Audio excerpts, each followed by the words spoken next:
let me see, of the hearing and what's hearing it, because it happens very fast, yeah? And this is one of the things I saw when I first started going to satsangs, that stubborn persistence of the self applying itself to the thing. So like hearing the message of you are a lion becomes, you can become like a lion. Because there's a stubbornness with the identification. Being the sense of Paul is very firmly rooted in a way. And whatever the conscious contact is bringing about, the mental process is arising and claiming it with its story that you're the one that's hearing the message, yes? So the one that you are is immune to the message. Yeah? The message becomes something to fit to the one. The one doesn't fit to the message. Yeah? And it happens very quickly. And if that isn't addressed, and if you don't see that, then there's not going to be any seeing along the line. Because you'll have spurts of seeing, like realizations, but the basic format will be looking self-centeredly. Yeah?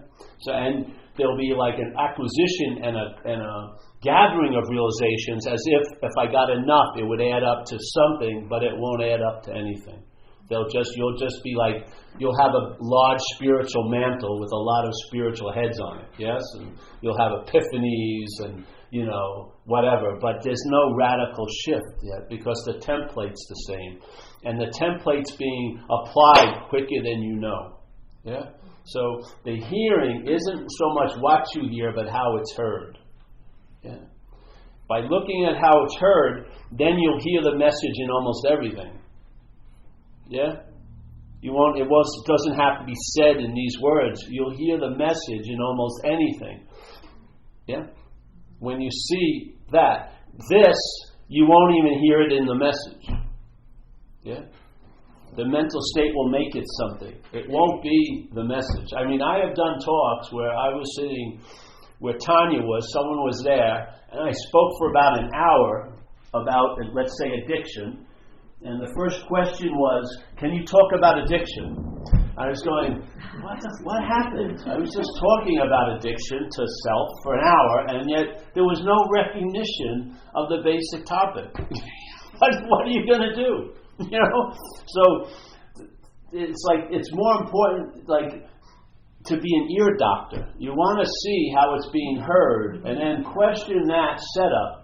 Because then the specificness of the words aren't important anymore. You'll start listening in a different way. You'll sense it. Yeah, sort of like that intuitiveness.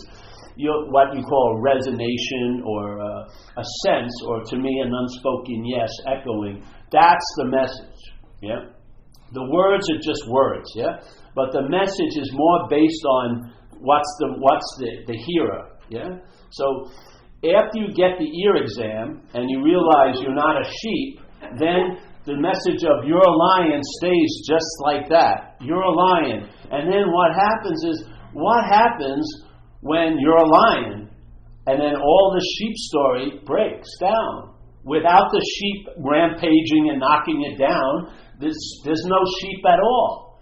And all these things that seem so solid, they get deflated just naturally. Yeah? And you get the message. I'm a lion. Yeah? All right, great. Yeah? That's that. Yeah? Okay, now I can entertain here because there's a presence, there's a sense of something going on, and it's pretty nice. So I'm going to sit here, and the irrigation is happening, and I sort of like the water moving through, and I'm just going to get irrigated in a way. It's a nice word, eh? Yeah. I'm irrigated. Get irrigated. What the hell's that? You're pretty dry field, and you got a lot of hidden pockets that has not seen the light of day for quite a while. It's amazing what a sanitizing effect light has. Yeah, a lot of shit that grows in the darkness dies immediately at the appearance of light, and there's never a disappearance of light. There's always something obstructing it, let's say, but it never disappears. Yes, it never disappears. It's so funny because the way we're set up. Let's say if you're in this mental room of self-centeredness, which is like a mental room. and you have maybe little cutouts that you call your windows or points of view that you look out into the light, but they're very defined. Yeah, some rooms only have one wall, or a little portal. So that the size of it determines seemingly how much light, and then it only takes a 5-cent paper shade to block off this unbelievable power. Just 5 cents shade pulled down, it will seem as if there's no light. It will seem as if there's no light. If that shade goes up, the light floods in. It wasn't like you had a ship light, it's there, like that. Yeah? And obviously, darkness is only the unapparent of light, really. Light isn't being noticed, so that's darkness. So in mental state, that would be called ignorance. So there's an ignoring of what's so by our preoccupation with what's not so. It's fucking very simple. The antidote to remembrance is forgetting. Yeah? So if self has to be remembered, then what's the best antidote? Forgetting self. Some people have activities they love so much that when they do it, it's pretty much guaranteed there'll be the forgetting of self. Like for me, it was going in the water, other people, other things, painting or doing this, yes? It's pretty much guaranteed. It's got a good batting average that when I'm participating in that event, I'm not obsessed with self. I'm not up the ass of self, yeah? I found a divine proctologist who pulled me out, but then I think it's them that's doing it, which is another mistake, because you're not finding something in the surfing, you're bringing something to the surfing. The surfing sort of elicits something that's already there. It brings it out, yes? But it's not out and you bring it in. Everything just brings it out. We have it all ass backwards. We're thinking something, we're bringing it in, but it's all being brought out, Like for me, I found that better qualities are brought out from me when I'm identified with something bigger than myself. So when I got involved in the AA community, I became a lot more helpful, not because of me, but because AA. I felt, AA, man, I have a lot of gratitude towards this program because it seemed to take me out of hell, and I'm going to do service in AA to help provide that service to other people who are in hell, seemingly in hell, yeah? Now, I would never have come up with that myself. It was all about me, but it started becoming all about AA, and that brought out the best in me, yes? Being identified with something bigger than me. Well, you are something bigger than you. You are something, you are nothing bigger than you, but let's say it's a something. You are already. And when that becomes the dominant, it's going to bring stuff out of you may not have even known you had. The longest relationship I've ever been in is the one I'm in now, because it's been brought out of me. Yeah? Because of what?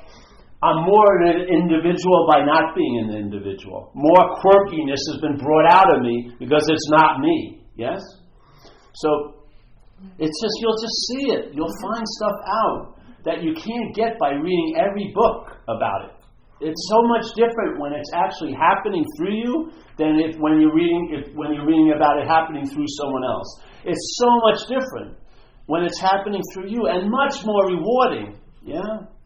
I love, let's say, Guru Nanak and everyone else, but I want, let it be brought out of me. It was brought out of Buddha, or it was brought out of Jesus, but the same possibility is available.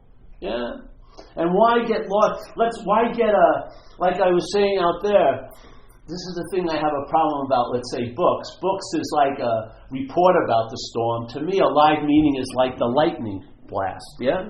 I much rather the lightning of spontaneity, of the sense of presence, than to read about the sense of presence. Yeah? It does so much more for me than a book. Yeah? A little bit of satsang goes a long, long way. Like my friend said, one of the greatest pieces of advice is, hey, if you want to be a saint, hang out with saints. If you want to be a sinner, hang out with sinners. It's the association with truth. That's what satsang is.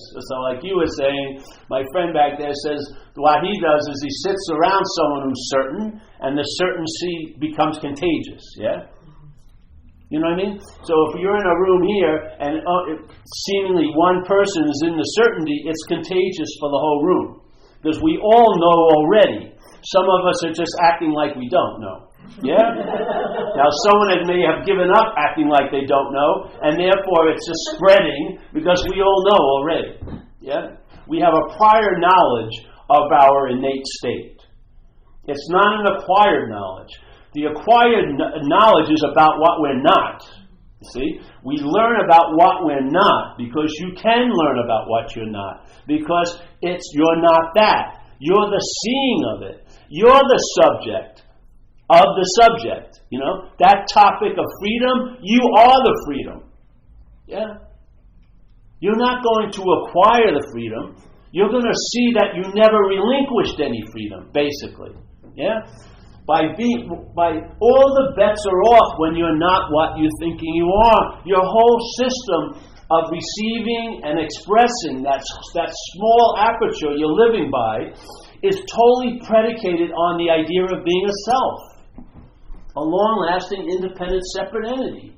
Once that is seen not to be true, the fallout is unbelievable.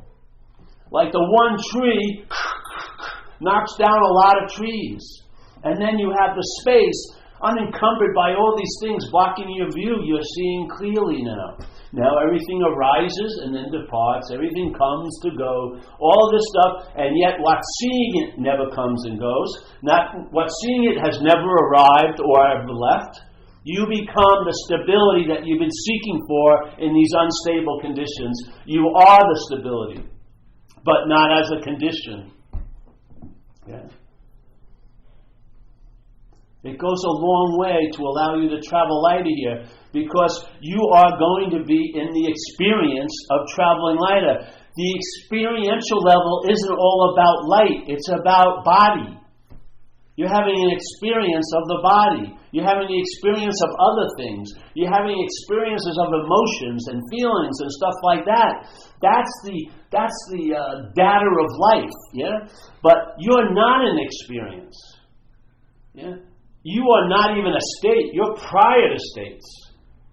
You're so beyond what's going on, yeah, that what's going on can only happen because of it. Bring it in. Let it come in. You don't even bring it in. It has nothing to do with you. You don't, if I don't whistle, it won't come. The whistle is forever. It's already here before you even showed up. Or you just relinquish the ghost of self, and voila, there it is. Yeah? And then it becomes tactile. You sense it. It doesn't matter if you know you're not a self. It matters if you sense you're not a self. Yeah? It's a tactile feeling. Yeah? It's a substantiality with no weight. It's a huge something with no thing. Yeah? It's so dominating, yet light as a feather.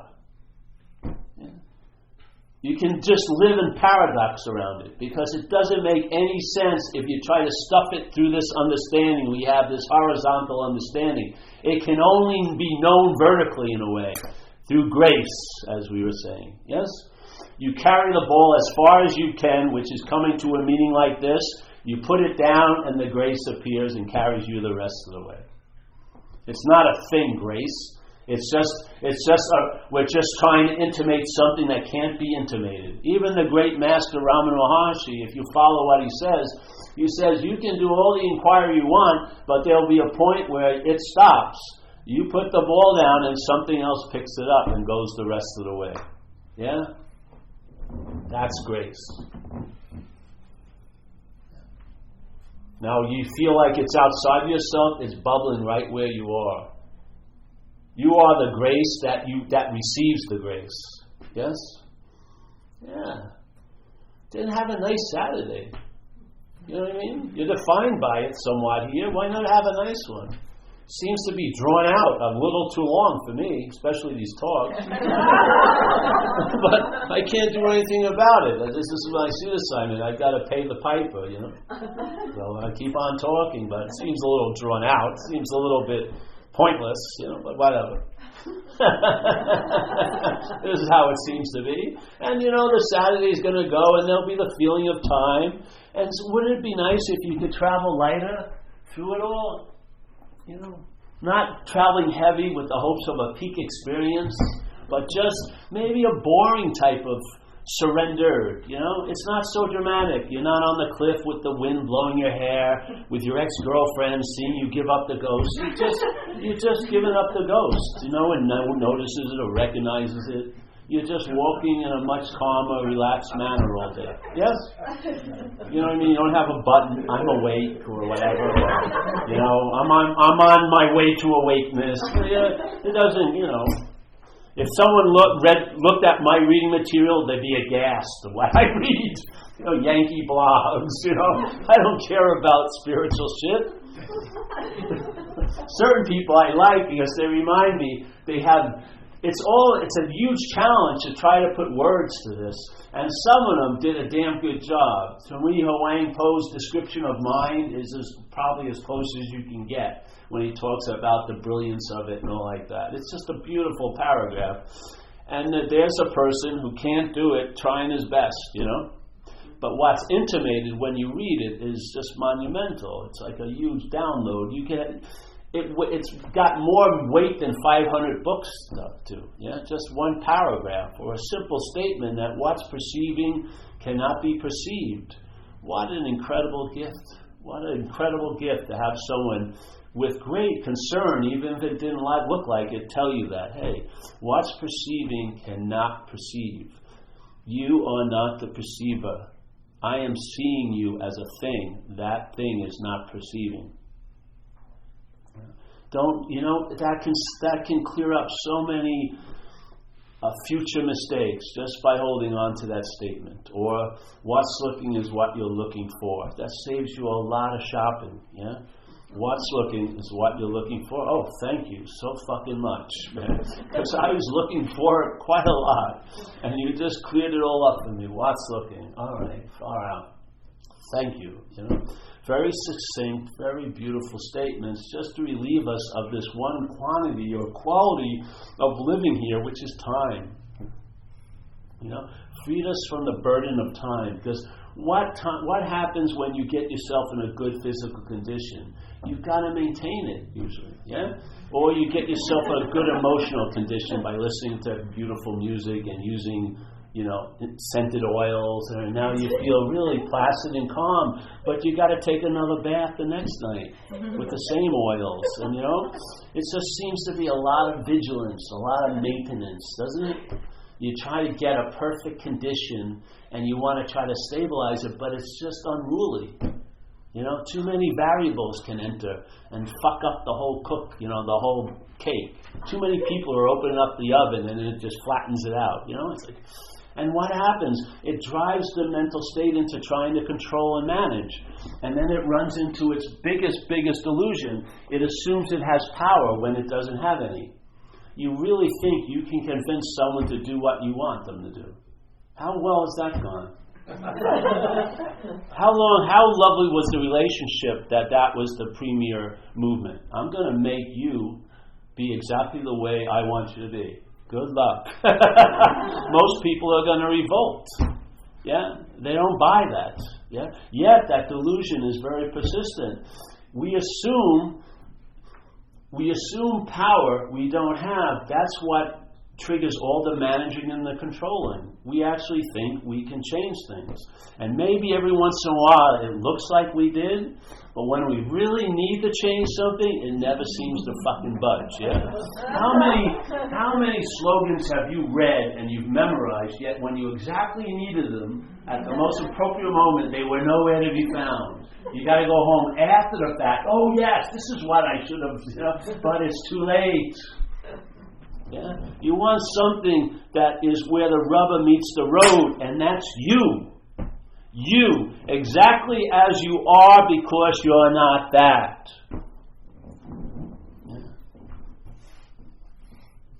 In recovery terms, they have a statement. I think this is in the book, because this is the tribe I'm in. And go over it quite a lot. It sinks in for me, so that's the point, I'm thoroughly convinced, so I'm not trying to convince anyone else. I'm just putting it out there. But they say in the book, I think, we're not people with problems, we are the problem. Okay, so if you are the problem, then the problem would be a hopeless state of mind and body. That's what they say alcoholism is, But they don't say that. They say it's a seemingly hopeless state of mind and body. And if you don't know the word seemingly, look it up. And it means it appears to be true or false to you. Yes? So nothing here has any meaning other than the meaning you give it. That's the fact. Nothing here has any meaning. If you look into Buddhism, they have a term called emptiness. Everything is inherently empty. What it means in a way is that it's empty of meaning. It doesn't have an existence in and of itself. It's manufactured like a dream. Yes? So we are the dreamers of the dream. And we're giving the meaning to the dream we're dreaming. Yes? That's what's going on. So this idea, it says in the foreword of the big book, it says, we are 100 men and women, and this is talking about getting out of alcoholism and drug addiction. So we are 100 men and women who have recovered. It doesn't say we're recovering, or we hope to recover. It says who have recovered. In other words, it's a past state. So in other words, the activity of the disease has been put to rest, in a sense. Yep, a day at a time. Not forever, but for a day. Okay, so you and I, we are 100 men who have recovered from a seemingly hopeless state of mind and body. That's the only hopeless state of mind and body we can recover from, a seemingly one. Because it's based on who's under the mind and body condition. That's making it so. Yes?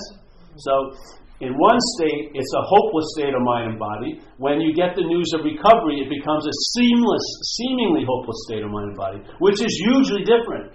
Because now there's some hope. Yeah? Now there's a possibility where there wasn't one anymore. And when you don't think there's any possibility, you're going to keep getting high. You're going to be in alcoholism, the reverse or negative idea of surrender is fuck it.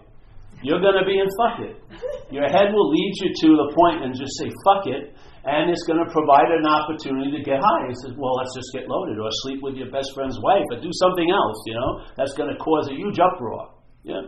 So the fuck it is like surrender to the alcoholism. Yeah? And it's quite easy when it's a hopeless state of mind and body, because if it's hopeless, I'm going to get high as long as I can until I end up at another institution, another jail, and another death, really. That was basically the state I was in. But it says, and this is why it's beautiful, that we are the problem, and therefore we're not the problem. This is so beautiful if you look at it from the identification point of view. Yes? So when you're identified as a self, you are the problem for all intents and purposes, seemingly. Yeah? Yet, if you're not identified as the self, you're not the problem. Positively. See? So the solution is right where you are the problem, and because you're not that, you are the solution. Hallelujah. Yes? So the problem's biggest manifestation is it assumes it has power. Self assumes it has power it doesn't have. So they talk about it as the dilemma of powerlessness. The dilemma isn't about powerlessness, it's that powerlessness is the dilemma when you're exerting power you don't have. Because you're going to be very frustrated, things aren't going to go your way. In other words, reality doesn't give a shit about your opinion of things. It doesn't. It just does what it does. And if you argue with it, you're going to lose. Because it doesn't give a shit, really. So, but here, I keep trying to manage and control because there's assumption of power. Yeah? And when you realize that, then there is no dilemma about powerlessness because you're not exerting power anymore. And what happens? Your experience is of power now. Yeah? Your experience is of power. When you have no power and you try to exert power through managing and control, what you experience are the effects of powerlessness. You get frustrated, you get discouraged, you get cynical, you get resentful, you get all these different mental experiences, all based out of this one Petri dish of assuming you have power when you don't. The solution is an admittance of powerlessness, then you have power, and your experiences verify that. You are now connected to a source of power that is what? One requirement, greater than self. Yeah? Not greater than you are that power, but greater than self, and that the self is what's spinning a story that you're self. This power is greater than that, and the only thing I recognize power respects is other power. Yeah? And so self only respects a power greater than it. And that's where the freedom from self occurs. Not through the mind that's subjugated to selfing, but from the subjugation of selfing, by recognizing your mind. So it's not self trying to get out of self. That won't work. It's mind recognizing it isn't a self. That works. Yeah? Now it's powerful, and that power reigns over the self instead of the self reigning over you in that weakened position of being identified as a body. Yes? The Course explains it beautifully, describes everyone's day perfectly. It says, you and I are the dreamer of the dream. We forgot that we're the dreamer of the dream. And how do we forget that we're the dreamer of the dream? I add to it that we remember we're a self. That is the active denial of what we are, is the active affirmation of what we're not. That's what's going on.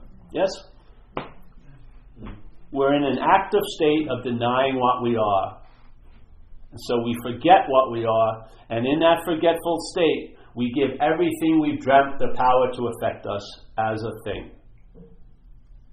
Voila. It explains every Saturday, every Tuesday, every Thursday, every Friday, every Monday, every holiday, every leap year. It's a perfect template to put over your whole life.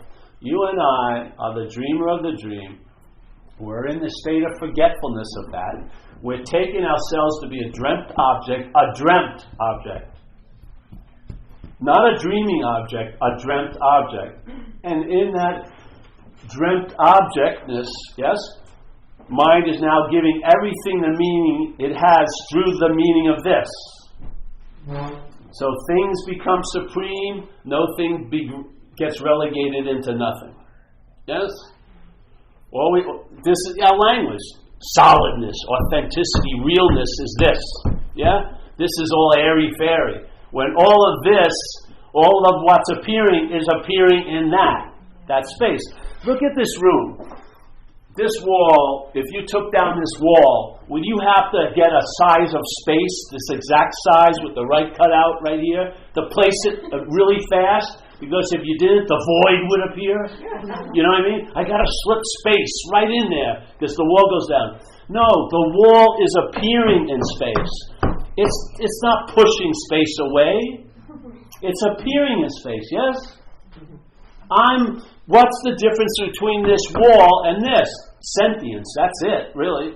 This is appearing in space. It's not taking up space. It's like, this is me, and then this is space. There is no me. It's just space, and this is appearing in it. Yeah? When this disappears, where do you think you go? Nowhere. You appeared out of space, you'll disappear into space. The in and out is like the tide of manifestation. Manifest in, out, breath out, in, same thing. In space, out of space, in space, out of space. Appearing, disappearing, appearing, disappearing. So much of what's in front of us is appearing and disappearing, but we don't get that we're appearing and disappearing. We think somehow this body represents a soul, or this authentic thing that's just going to fly into another body, but have the same feeling of Paul. Somehow, it's like I got a new phone and all my information from the old phone is going to migrate. Have you ever tried that? You ever try to put Apple stuff into an Android? It's hard to do. Yeah? Oh, it's all going to migrate, and I'm going to deeply in that woman's body feel like Paul. I'll be Paula now. You know? No, it doesn't happen. Yes? There is no long-lasting solidity. You're in thing and of thing, as a thing. You're going to disappear. The voice back that's talking about your life as if it's an observer is going to die with the body. There's not going to be one. Your head's not going to tell you you've died. You're going to die. Everyone around you will experience your death. You won't.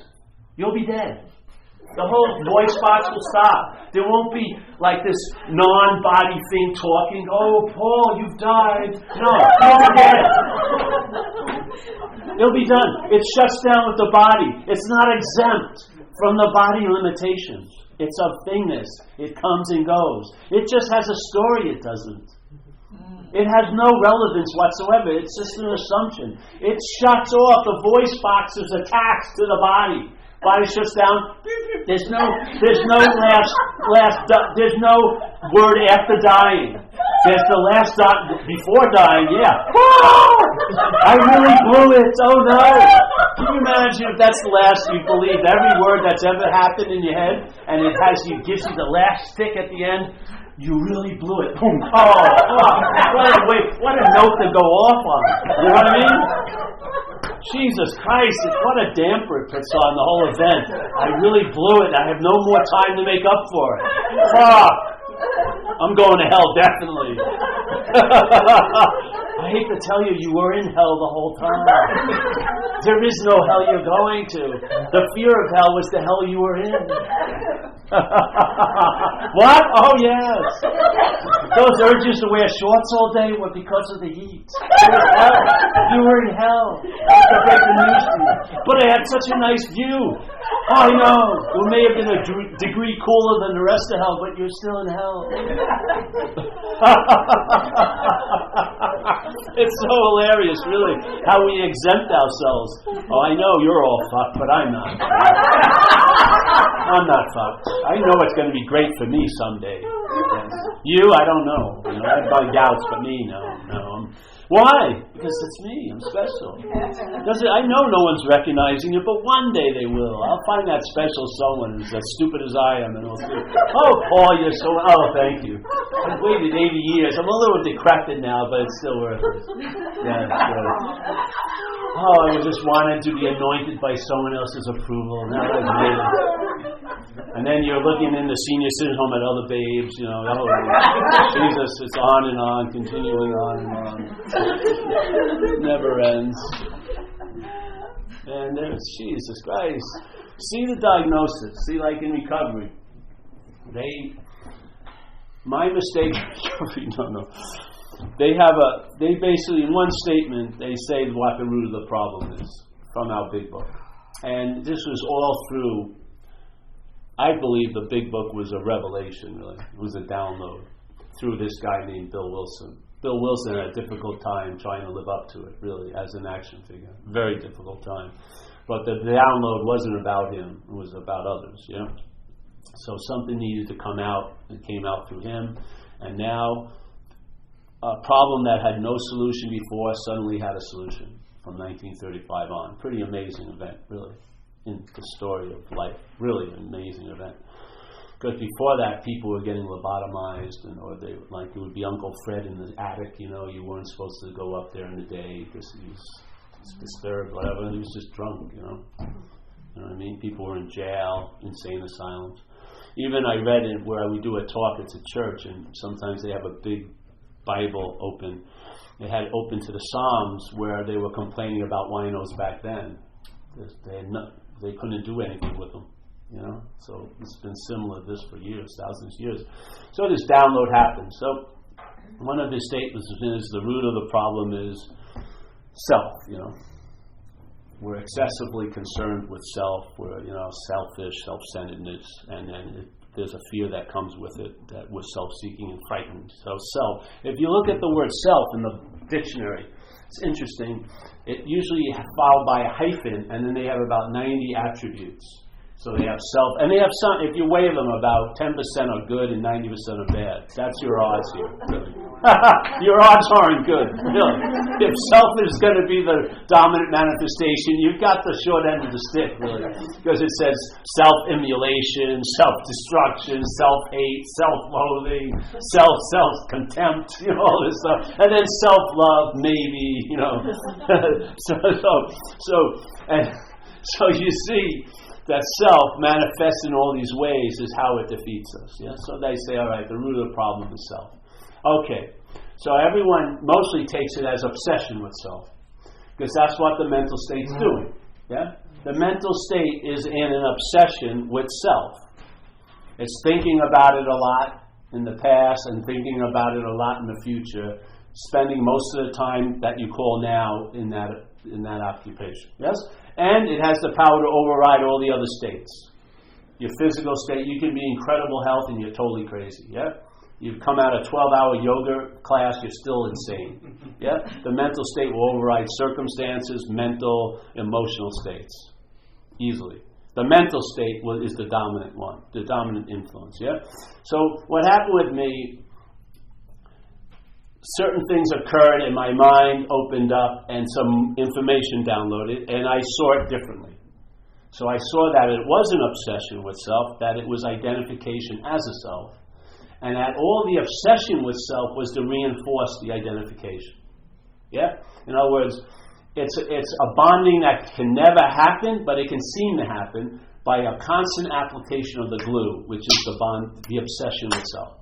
So the mental state is constantly thinking about you, and it keeps constantly pointing that there's a you, and it gets to be sort of a habit. Like if you see those kids that used to do a book and they have a single image, and then when you go, shh, it's a whole story. That's what we're like, really, as an action figure. There's all these separate little pictures, and yet, if you have time, it makes up a story. You say, oh yeah, now I see it.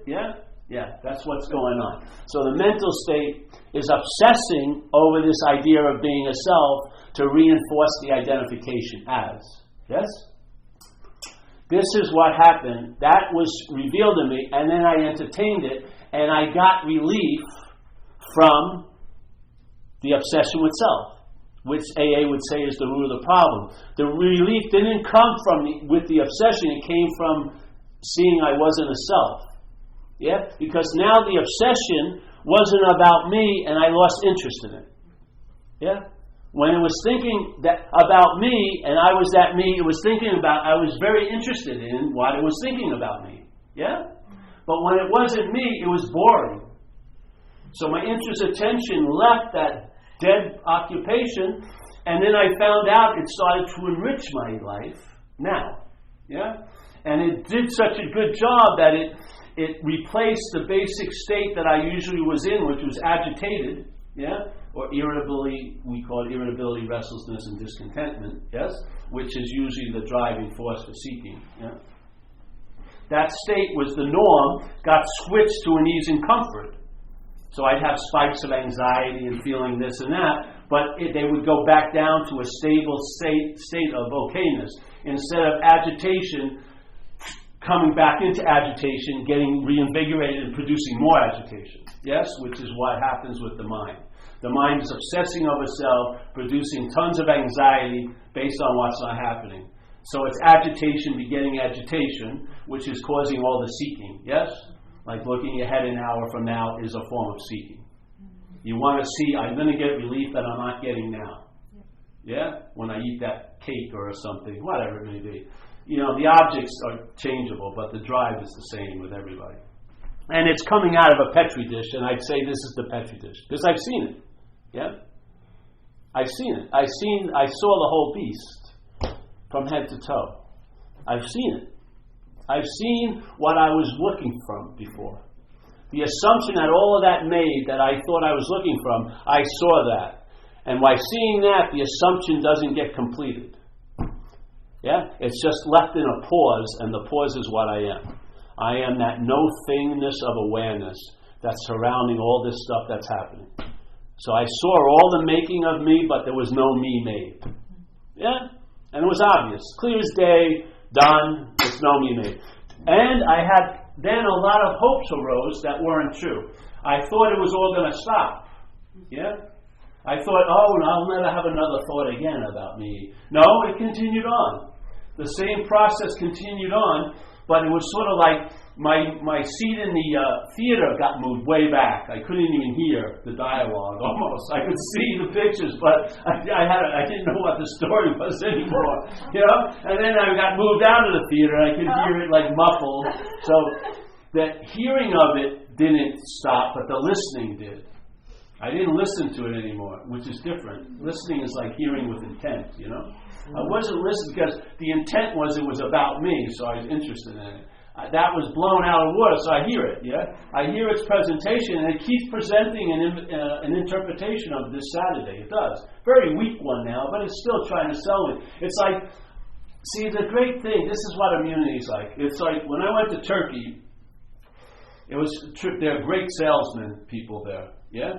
And they see you as tourists, and they have this incredible setup and they got a lot of cousins and nephews, and I mean, it's a huge network of how they work it. But they're taking you on a tour, but they take you to a rug place where they sell rugs, and they do this incredible demo. They give you Turkish coffee or apple juice, and they bring out the rugs, and after they get tired, some other family member, and they twist them and they're throwing, and it's like incredibly good. But the thing is, see, they would try to sell me a rug, but I didn't even have a house, so I was immune to the sales. Even though I appreciate it, it was beautiful, but I don't have a house. I don't have a floor to put a rug on. So it's like mute.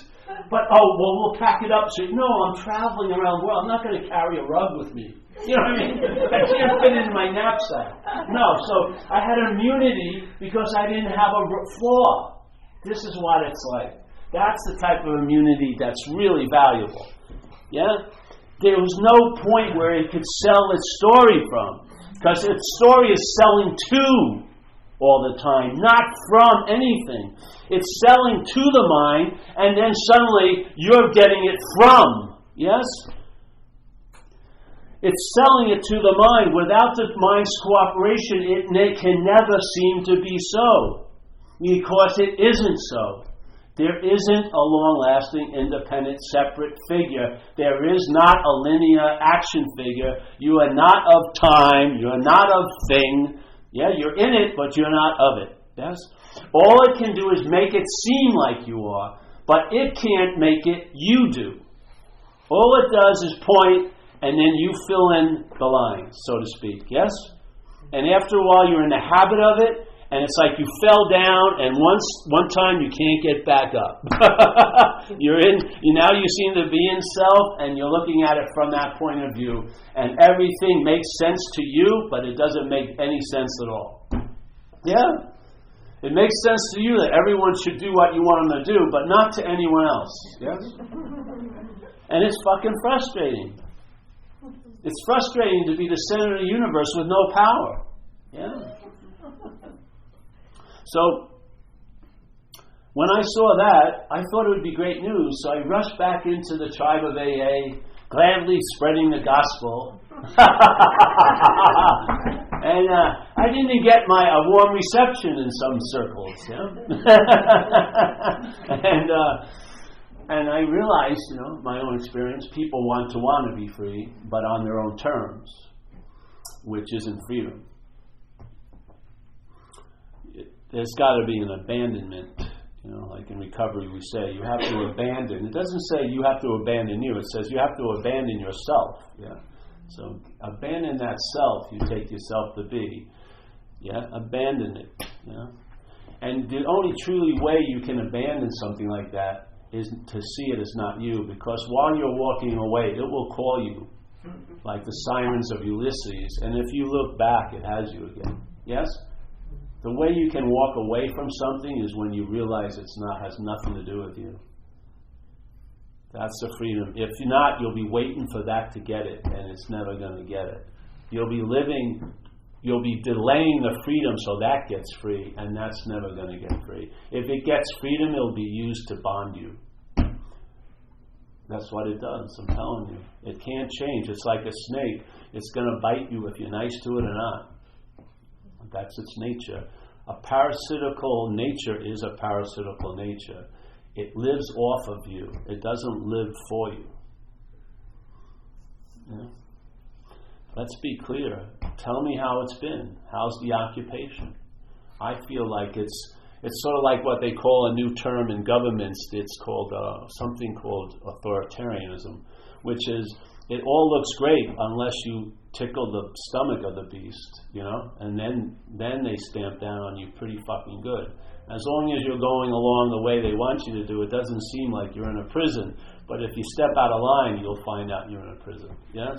So it's sort of like I think it's called inverted or authoritarianism. Well, that's sort of what selfing is like, yes? It doesn't matter what topic you get introduced to, yeah, as long as it's allowed to claim it to be mine. But when something like this message to me is very threatening because it's based on nothing. You're not going to leave here with anything. You can't say after 50 talks you've moved to the advanced stage. You're not going to get like a blue belt and a red belt, yes? Do you know what I mean? You're not going to get a little, little stripes on your yoga shirt or whatever. It's just going to be, you just get nothing over and over and over again until finally you realize that's everything. Yeah, everything. Yeah. It doesn't even seem to be worthy to be looked at. That's what's seeing. Yeah. And I know now, from my own experience, I was a very disturbed character, quite a lot, I swear. And I've been pretty damn chilled out for 14, 15 years. And that's not like me. Something is, the chip's been changed somehow, because it's so extreme here. How could that addict ever get here because there wasn't an addict and there isn't here? All these are just shades of expression. The real deal never reveals itself as a thing. It's not one. It's behind the scenes. Seeing constantly. Yeah? No opinion of what's seen or how long it's seen. It doesn't not moved or affected one bit. It's just always available at all times, right where you are, with no requirement necessary except the ones you put on it. Yeah? Why delay? Feel now there's a pause in the room, just rest there.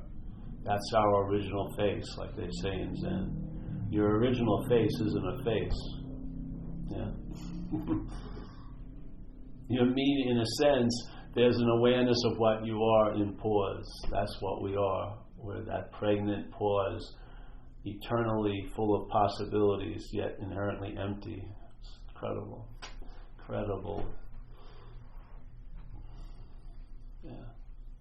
And it's nice when it bleeds through a Saturday, It wouldn't be what it is if it showed up. It's already here. Every day that passes, it never passes on that. Yeah, it passes in front of that. Yeah. Notice it. How many things have you seen today? Maybe tons of things, all different, but the seeing's been the same. Your mental state says it affirms that there's a you, but that's a story. All it affirms is there's seeing. And seeing doesn't begin or end when something appears. It's seeing when nothing's appearing. When you close your eyes, there's still seeing going on. You can feel it on your eyelids, can't you? Does it get dark in here when you close your eyes? No, it's a lot of light, eh? It's just waiting to get out so it can see itself as things. You're the living projector of the movie, and you think you're like a stagnant little stale action figure. You're the projecting of the movie right now. You're not even that. You're the light of the movie that's being projected. Yeah? You're the undifferentiated light and then the multiplicity of differentiated light. You're both and neither. It's so incredible. Yeah. I think I've had enough. Maybe. If you didn't think you didn't get long enough, you should have been in the backyard. You got to talk to them. I think I'm going to add up the one I did in the yard because I didn't do it anyway. And that makes an hour and a half. All right. I lived up to my contract. I can't. It gets to a point where you're beating a dead horse. If you throw another log on, you miss the experience of the fire. Yeah, let it burn. You don't need anything added. This is an invitation, not a dissertation. It's meant to trigger something.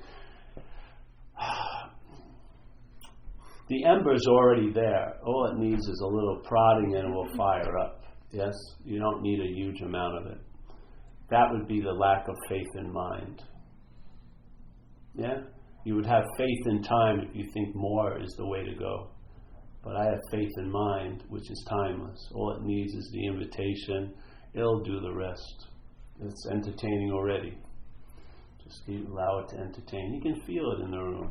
This is the smell of mind entertaining itself, really. All right, so we'll end today. Unless questions, sorry. Questions, yes. Any questions today? Yes? All the nowhere understanding is also now here. So letting the path through both of those, or well, there's the understanding is like the view, and then there's the vision. Yes, the view is like a representation of the vision, but it's not the vision. The vision doesn't need any view, but there's no view without vision. So there's no understanding without seeing, but there's plenty of seeing without understanding. So the idea of now here, There's an idea. same letters, Yeah. have versus nowhere, are really the same? Yeah, that's just all something's going on. I'm saying a view is sort of like an understanding. Like there's a view called non-duality. Yes? It's basically an understanding that you attempt to apply to duality. So it's a negation of duality with the hopes that there'll be something left when duality is negated, and maybe you hope it's oneness or whatever. That's a view. Yeah? So the view is used and becomes primary until the vision dominates. When the vision starts dominating, which is the seeing itself, that's where your mind's resting on now or as, yeah? Then the view, though on it, is not necessary. There's no need for an understanding, except an explanation of things, yeah? There's no need for an understanding. You're not holding life to an understanding. You're seeing life from a vision. Yes? You're not framing a life by a formatted understanding to try to make sense of it. You're seeing it. And the seeing is the making of all the sense. There's no sense in what's going on. It's the seeing that's the making of the sense. Yeah? That's different. So the view, very helpful, but a lot of people get stuck in the view. They have a mental understanding, and maybe a little bit is trickled down into the gut, but it usually doesn't hold water when the shit hits the fan. It's just an understanding. Yes? It can't withstand a good mental, emotional storm. Usually when they're combined. When you really feel shitty and you're thinking about how shitty you are, it's a pretty good storm. Yeah? Using this won't withstand that most of the time. But a vision will see through it, the storm. Yes? It will see through it. The storm will happen, but there'll be a seeing through it vision. Understanding is like a boat you want to carry yourself over to the other side. The seeing is the other side. Yes? Yeah. Seeing becomes a lot more reliable. Though an understanding can be reliable in time, but the greatest reliability is found in timelessness, not in time. Because there'll be times where the understanding won't be brought up. But what's timeless is always available. Yes? You're not needed to conjure it up. It's actually the relinquishment of you that makes it so obviously there.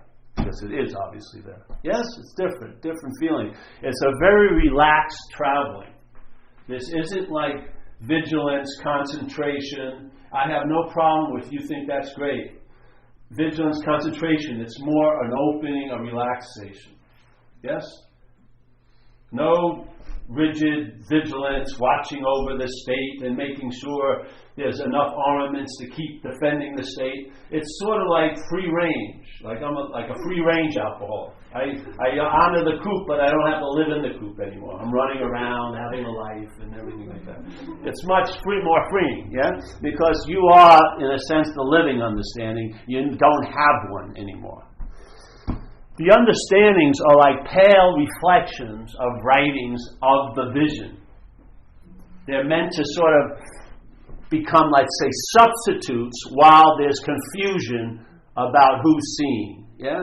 When the confusion gets settled, the understanding is honored, but it's not the platform you're seeing from. You're seeing from seeing, vision. Yes? Not an understanding. That's my own experience with it. So it's not written in stone. That's just how I see it. So in Buddhism, in some Buddhism, they talk about view and vision, and that's how it seems to me, is view and vision. So we've gotten introduced to what some people call the right view. Some people would deem non-duality is the right view, that there is no someone. There's no two things, there's not a subject-object, there's only subjectivity. Yeah, that's the view of non-duality, basically, yeah? There is no two-ness, and therefore there's actually no oneness. Sometimes they don't go there, but obviously there's only oneness with two-ness. There is no oneness. If there's no two-ness, there's nothing, which is everything. There's not oneness. That would still be something. Yeah? Yeah. So, non-duality is a view that helps people a lot. If they're open to it, it will correct the distorted glasses of self-centeredness. So you put like a monofocal instead of a bifocal, gives you a different view. Yeah? All right. There's no two things. There's no things at all. Okay. But that's not vision still. See? It's the introduction so that because we don't want to make that leap maybe, because we just can't believe it's so the understanding starts breaking idea up about being a self, and we open up to the possibility, and suddenly it becomes the fact. It becomes factual. And so now you're seeing, like spontaneously, immediate, open lens, just on this, and it's like on this. There's no need for understanding then. That's it. That's where you put the ball down, as our friend says, and that's grace does the rest. You've gone as far as you can go, back to what's seeing, and you're never going to see that, so you put the ball down, and then grace will take you wherever it wants to take you. Yeah? What is all the way anyway? Completeness. So that's completeness is just an idea, though. So now you're resting, and that you want to call it in a state of being instead of a mental state. And the state of being's baseline is ease, is relaxation and peace and serenity, not agitation and seeking and achievement. It's just got a whole different modality, which isn't held up by time and thingness. It's not centered in self. In centeredness, there's no self. There's no idea of a special location. That's why it's always available at all times, right where you are, because it's not in a special location you could be far from, nor a special location you can get close to. Yeah? You are totally irrelevant. That's why it works. Because if you're relevant, it has to be less relevant to you for you to understand it. That's not it. This is an abandonment of the old ideas, not getting a new old idea. The abandonment of it. Your deck gets reshuffled. What you thought was the ace may have been a deuce the whole time. Things look different. Yeah. And you get used to the game after a while. You may feel strange for a while. In the physicality and stuff, things seem very weird. You know what I mean? But that's not it. That's the revision the body is going through. It has to get revised to play the new format. It's like moving from VHS to DVD. Yeah? You can't put one of those cassettes in a DVD player. You got to get a whole new machine. Well, we're not getting a new machine, but it's got to get refined to play the new HD, high def. Your old camera won't be able to take it. Too much light. It'll blow the fucking fuse. I'm serious. Kundalini? Kundalini kills people. People who have their whole life are seeking a Kundalini event. You better be fucking ready for it. And you can't be. It can kill you. It will stress the organs of the body out. The light is so strong, and the energy, it can press the kidneys, the heart, especially the heart and the respiratory system. It can fucking produce the sense of dying quite a lot for a long time. Like you're on the verge of passing away. It's not always a blissful state.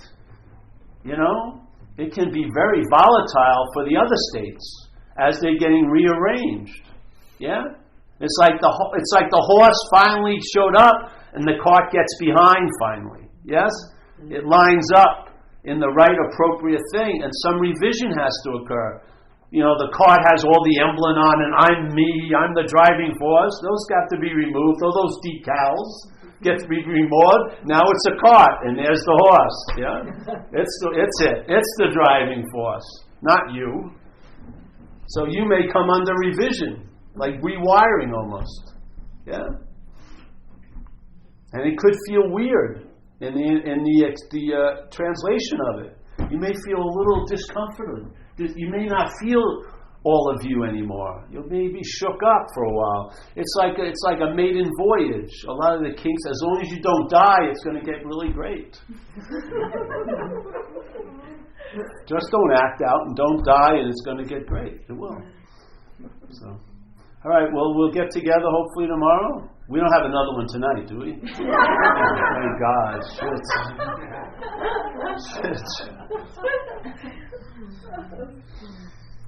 It's nice to explore, though, isn't it? Yes? Letting entertaining ideas go and watch. They're not like annuals or perennials. They're all the time. They're budding all the time. New possibilities we get from the other possibilities. Man, like a firework display. Instead of the same old shit we're following. Oh, I will be okay. I hope it gets better. Give me a fucking break. I will be okay. Don't bother my unokayness. I will be okay later. Okay, you can have it all you want. Seriously, you want to have unokayness? Go ahead. I can handle it because I know I will be okay later. Later's much more important than how I'm feeling now. What? How insane is that? How could how I am later be more important than how you are now? That's insane, isn't it? Just look at it. Like, I always tell a story. An alien planet gives this one of its scientists $10 tons of money for a 10-year research of another planet. So it flies onto the Earth, comes to the Earth, checks it out, hears about, let's say, America, and then takes off in 5 minutes. Goes back to its home planet. You had a 10-year funding for a giant research project. Hey, I landed there, I found out the society puts profit over health for its citizens, but I don't need to know anything more. Everything else after that's insane. You know? If we're in a society and profit is over the health of the people in it, it's an insane society. You know, I don't give a shit what happens after that. This is the exact same thing with selfing. You see, in 1 second, you can see its whole theme. You want to live under that tune? Because it's going to be like that over and over again. It'll change the objects, but it'll be the same tune. Yeah, something that you want will be withheld to you, and you'll have to fulfill a few requirements that will be very whimsical in nature, because they'll add more hoops when it wants to. You'll never finish the race, and when you do, it won't translate into what you thought it was going to translate to. You'll try to do and have yourself into a state of being, and all you'll end up is another mental state. It's slavery, in a way. And we're the slave master. No one's doing it to us. We're in cahoots with it all. The mind is asleep. It's taken itself to be the diagram and the dimensions of the small camera, and it's relinquishing its huge camera-ness. Yes? It hasn't been ripped away from it. It's gladly doing it for some crazy reason. And for some of us, it ran its course, and we don't want to live like that anymore. And mind's intention changed, and so it was. So it is. The grace was always available, but the mind was ready to receive it.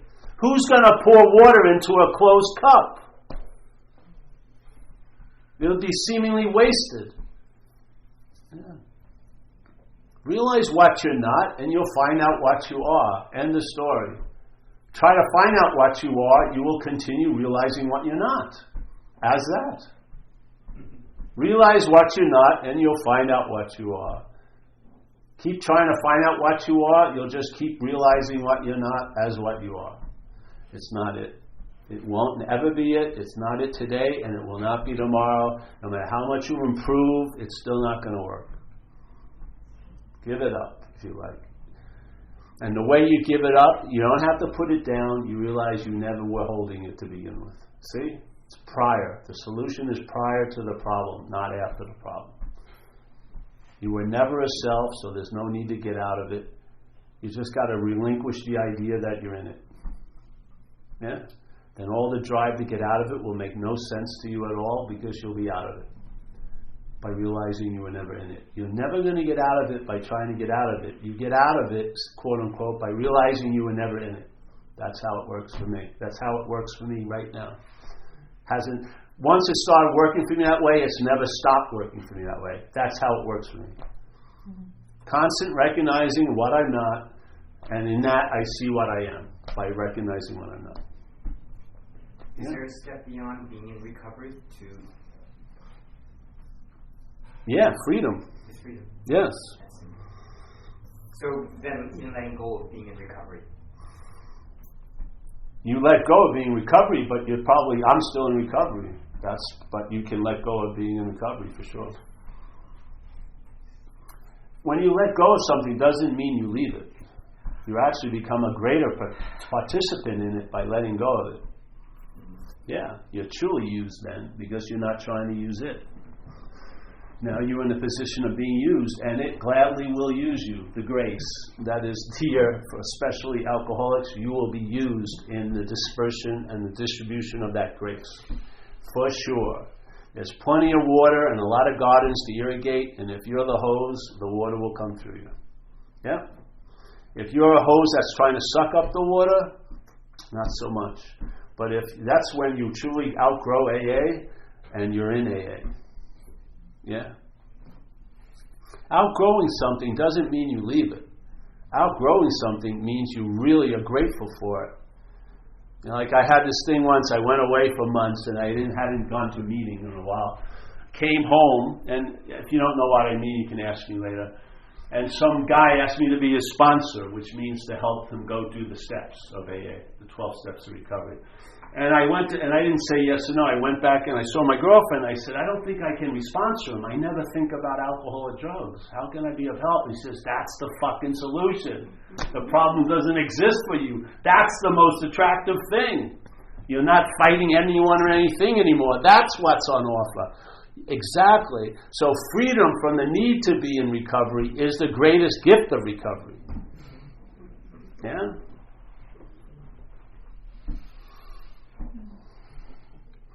Yeah, I go to meetings, man, I always feel a presence there. Just like a presence in these satsangs, I feel there. It doesn't matter if every person's an asshole. When we're together, a sweet bouquet is produced. We call it a loving God expressing itself through our group conscience. Just like satsang, I feel that at AA meetings. And it has nothing to do with the participants in the room. Doesn't. Walk in, it's like, the batting average is like 1,000. Every time. Walk in, I tell you, it's like an oasis. It's like a manipulated pause. During the day, I just stop in for an hour, just chill out, put my attention on everyone else, listen to what they have to say, learn a lot, because I learned that I don't want what they have quite a lot, and I know where it's coming from, and I have no interest in there anymore, so I'm free from that. So I get to see what's going on, feel great, get used. So when they ask me for my number, I get to talk to them, maybe I share. Tell them about Zen bitch slap, then I never hear from them again, and do my thing,